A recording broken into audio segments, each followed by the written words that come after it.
perception are distorted. He becomes confused, and he displays irresponsibility and people migrate en masse to escape disease. People migrate en masse to escape the disease. People practice healthier behaviors. Educating the public about the spread of disease has been an important tool in fighting epidemics. In the early 20th century, public health campaigns warned people not to carelessly spit, cough, or sneeze, since these helped spread infectious diseases like influenza.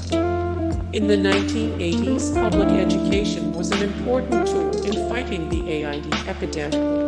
To slow the spread of the disease, these campaigns focused on changing at-risk behavior. These efforts warned against sharing meals or having unprotected sex. After peaking in the early 1990s, the number of HIV cases in the U.S. dropped in large part thanks to public education. Societies isolate and quarantine those infected.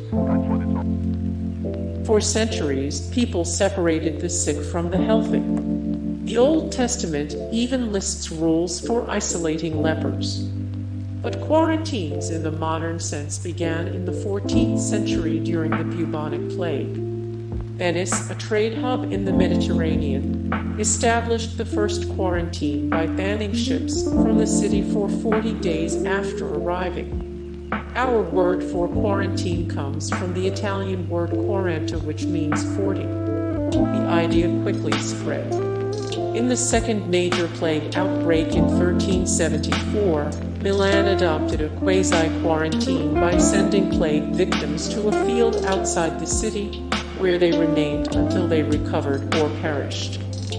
The coastal town of Ragusa on the Dalmatian coast created its own quarantine station, an idea that quickly caught on. Several islands in the Venetian lagoon were used as quarantine stations for centuries.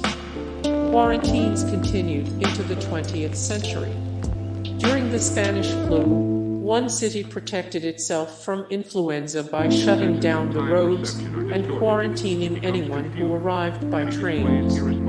In that city, Gunnison, Colorado, no one perished from influenza. People changed their personal religious beliefs and practices. In the wake of epidemics, artists focus on macabre themes. In the wake of epidemics, artists focus on macabre themes. perceiving things that don't exist in objective A certain reality. contingent of people resort to hedonism when death seems inevitable. Societies affected by major epidemics have resorted to mass burial. Hey guys, thank you so much for the support and like and comment down below, and also thank you so much for watching, and I look forward to see you in the next video. Then take care, bye.